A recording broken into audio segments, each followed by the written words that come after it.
10:06 a.m. On Monday, February 12, 2024, the alarm sounded at Liseberg Oceana. Moments later, this Swedish water park was engulfed in an inferno. With flames tearing through the structure, the fire prompted mass evacuation as firefighters could not bring the flames under control. Shocking footage shows the inferno blazing through the park, with plumes of thick, toxic black smoke blocking the sun. 5 days after the fire broke out, police confirmed finding a deceased body, a man by the name of Patrick Gilholm. This is a story of the Oceana Waterworld disaster and what actually happened. Liseberg is one of the most popular amusement parks in Sweden. It is located in Gothenburg and has been around for over 100 years. In fact, the amusement park is so popular it attracts around 3 million visitors annually.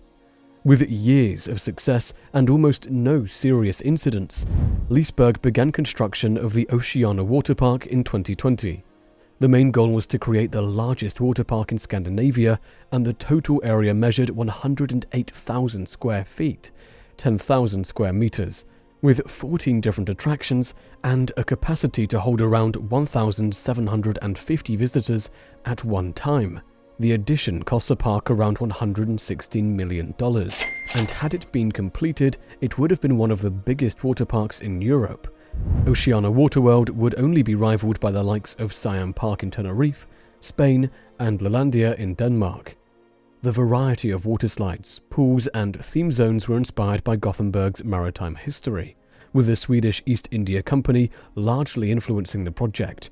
What is unique about this water park is the fact that it covers indoor and outdoor sections.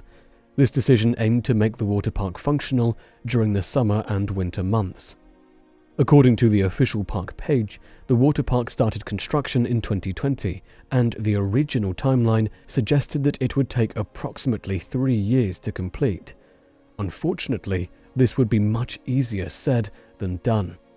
With such high ambitions, the construction project ran into various challenges, which led to increasing delays and missing the centenary celebrations, which should have coincided with its official opening. By 2024, the project was in its final stages, with only a few pools needing to be filled. However, to understand the magnitude and scale of this park, it's worth noting that it took 4 days to fill the different attractions and pools. Once things were in place, testing had started with numerous attractions awaiting inspection and final adjustments before it was ready for the public.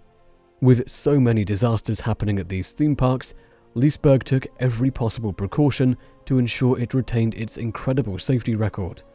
The park was slated to open to the public in mid-2024, but unbeknownst to anyone, the entire $100 million project was about to go up in flames. Literally. With the winter slowly fading into spring, days were ticking away to the highly anticipated opening. However, February 12, 2024 would prove to be the worst day in the history of this 101-year-old attraction. Inspectors, teams, and project managers all geared up to continue their inspections and tests, with spirits high as each person waited for the all clear. As each worker took their post, a faint plume of smoke and a funny smell was noticed by several workers. Many didn't even notice a toxic smell and continued about their operations. Initially, it was expected to be an equipment failure or some kind of malfunction that could quickly be straightened out, since the park was not yet in operation. However, smoke continued to thicken with each passing moment, and teams scurried to find the origin. It immediately became evident that this was no normal incident, and a fire was slowly seen growing near one of the attractions. But this was not even the worst of the situation. A few moments later, the air was filled with rattles and loud noises when a series of explosions kicked off. The main explosion, which could be heard within the old town, was even caught on camera, which is believed to have emanated from the construction materials on site. Since many of these materials were plastic, it quickly became clear that a new level of danger was present. The situation immediately became critical as construction supplies became fuel for the spreading inferno. With the situation now labelled as critical, another element of danger arose. Moments later, debris filled the air, being flung around the park as the fire intensified more significantly.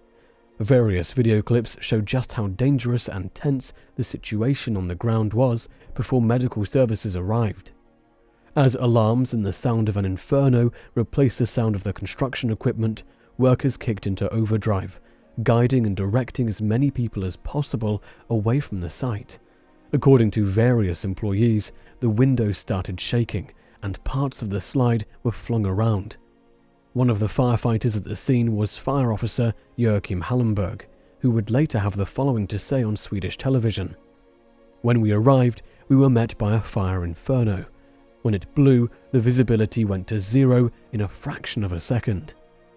This would prove to be a major challenge for firefighters trying to put out the inferno, but even firefighters thought they had met their match, as Hallenberg stated that they had never seen something like this before.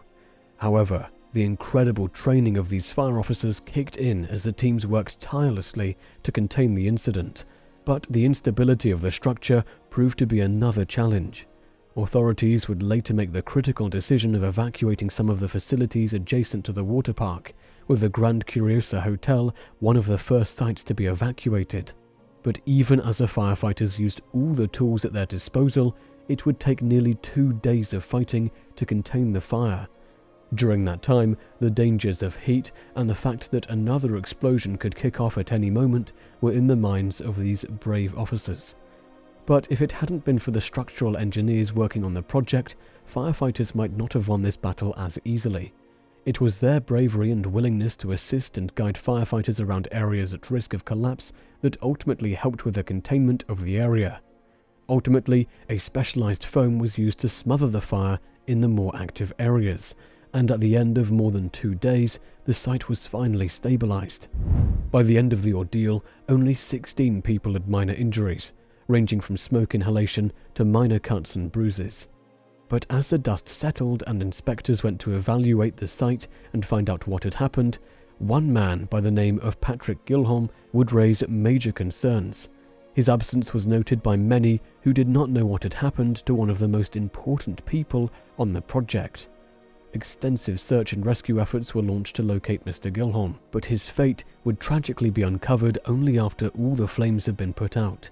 Patrick Gilholm's remains were discovered in a site that can only be described as a scene from a horror movie. He was charred by the inferno and tragically passed away. As is the norm, an investigation was immediately launched to determine exactly what caused the incident. One of the leading teams in the investigation was the Swedish Accident Investigation Authority, which would work with local fire departments to uncover that the fire likely originated from a technical malfunction involving the construction equipment or materials stored on site.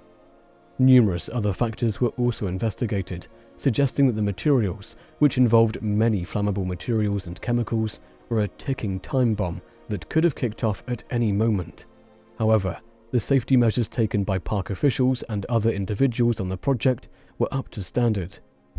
However, the full details of the investigation are yet to be revealed. According to Swedish accident investigation authorities, a full investigation report is only said to be released in early 2025. Let us know in the comments if you'd like to see a full analysis of the investigation report once it is finally released to the public. By all accounts, investigators are eagerly seeking this information, with the main goal of trying to ensure such an incident never takes place again. But what has happened to Liseberg Amusement Park since the incident? Once all the danger was contained and many other locals were given the all clear to return home, the park remained closed for a while. It would reopen all other attractions to the public, but the Oceana Waterworld would still be kept off limits. The park began cleaning up the site, and on July 17, 2024, during a board meeting, a new decision was made to rebuild the damaged water park. Currently, it is estimated that construction will only be completed in 2026, with cleanup operations still underway. It will be extremely fascinating to see what the report finally reveals about the true origin of the fire and why it kicked off. Moreover, we would like to take our hat off to some brave firefighters who tirelessly fought to contain the fire. We would also like to send our condolences to the Gilholm family for their loss during this tragic ordeal. Once again, this is not an AI channel, and we can only keep creating these videos with your support. Once again, thank you, and see you next time.